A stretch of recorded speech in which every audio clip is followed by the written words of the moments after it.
En Côte d'Ivoire, aujourd'hui, tout le monde a raison. Et tout le monde pense qu'il a raison. La gauche dit qu'elle a raison. Et la droite également dit qu'elle a raison. Mais en fait, tout le monde a tort. Parce qu'il n'y a qu'une seule personne qui eut raison, qui avait raison, qui avait eu raison, qui a eu raison, qui a raison et qui aura toujours raison. Une seule personne. Elle s'appelle Jésus-Christ de Nazareth. Cette seule personne s'appelle Jésus-Christ de Nazareth. Et tous les chrétiens comme ça sont devenus des politiciens au lieu de jouer leur rôle. Satan est en train de jouer son rôle. Et Dieu nous attend pour pouvoir jouer son rôle. Le rôle de Dieu, c'est quoi? C'est d'exaucer nos prières. C'est de rendre nos intercessions réalisables et réalisées. C'est de nous exaucer. Voici le rôle de Dieu. Le rôle de Satan et de ses démons, c'est satanique et c'est sataniste. C'est de voler, c'est de détruire et de tuer. Et effectivement, ils sont en train de jouer leur rôle. Et c'est ce qu'ils font. Le rôle des mondains, c'est d'agir en dehors de la volonté parfaite de Dieu. Puisqu'ils ne connaissent pas Dieu, ils n'ont pas Jésus-Christ. Et donc, tout ce qu'ils font, ils le font sans la volonté de Dieu, pensant qu'ils ont tous raison. Et aujourd'hui, le chrétien ivoirien, la chrétienne ivoirienne, tombe dans le jeu des mondains. Tout le monde est tombé dans ce jeu. Le mondain insulte, le mondain est impoli. Envers même un papa qui peut le mettre au monde, il insulte à cause de politique, à cause d'un pouvoir, à cause du fait qu'il soit supporter de quelqu'un. Et le chrétien qui doit jouer son rôle a manqué la cible. Tous les chrétiens ivoiriens sont aujourd'hui devenus des politiciens en laissant leur rôle, pensant que Dieu va agir. Vous mentez. Dieu a un rôle à jouer. Il a sa part. Et ceux qui se disent enfants de Dieu ont leur part. Oui, c'est ce qui est la vérité. Dieu, lui, sa part. Le rôle que Dieu doit jouer dans ce pays, c'est d'exaucer des prières. Mais s'il n'y a pas de prière, s'il n'y a pas d'intercession faite à Dieu, comment pensez-vous que Dieu pourra jouer son rôle? Le rôle de Dieu, je le répète, c'est d'exaucer la prière de ses enfants. Et le rôle du chrétien sur la terre, c'est de faire quoi? C'est de prier. C'est de consulter Dieu. Les mondains agissent, ils parlent, ils font des vidéos, ils sont partout sur les réseaux sociaux sans consulter Dieu. Le chrétien également s'agite sur les réseaux sociaux sans consulter Dieu. Alors que notre rôle, bien-aimé, c'est de consulter Dieu en faveur de notre nation.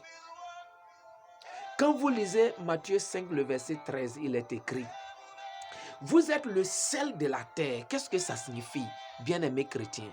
Qu'est-ce que ça signifie? C'est-à-dire que sans nous, ce monde n'a pas de goût. Sans nous, ce monde n'a pas de valeur. Sans le chrétien qui a accepté véritablement Jésus-Christ, ce monde-là n'a pas de beauté. Ce monde est désastreux, catastrophique. Sans la présence des vrais enfants de Dieu sur la terre, ce monde-là n'a pas de goût. Parce que le sel donne du goût à la sauce. Et donc, s'il n'y a pas de chrétiens véritables sur la terre, ce pays n'aura pas de goût. Si les chrétiens ne se lèvent pas, ne s'agenouillent pas pour crier à leur Dieu, ce pays n'aura pas de goût. Il n'y aura rien de bon dans ce pays. Et donc, nous devons éviter de tomber dans le piège des mondains et des politiciens. Et nous devons commencer dès maintenant, à partir de cette vidéo, à jouer notre rôle. Car notre rôle, c'est d'intercéder pour la nation dans laquelle nous vivons.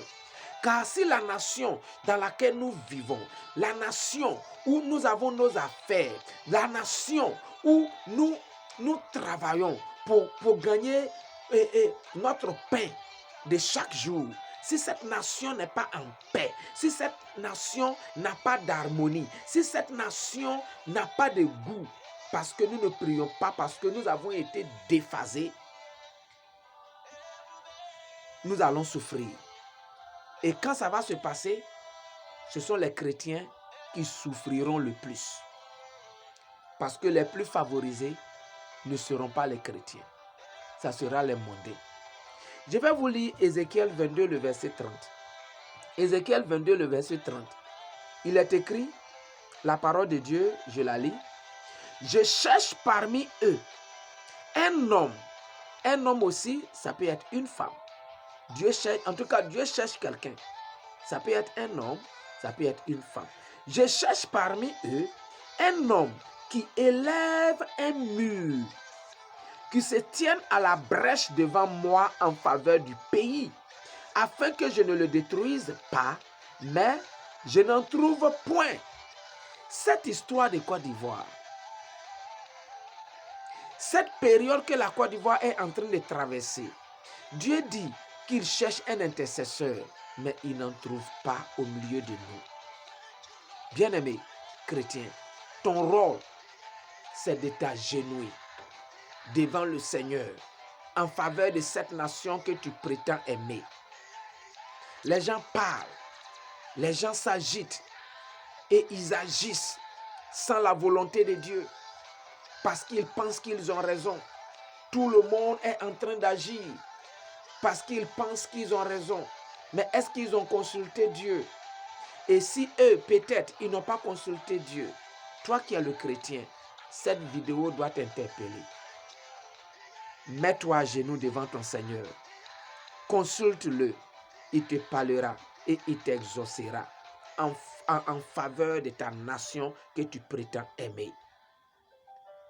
Je fais cette vidéo pour interpeller chaque chrétien.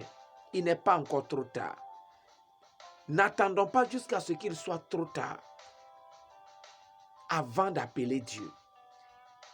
Parce que Dieu commence et il termine. Dieu ne termine jamais ce qui n'a pas commencé.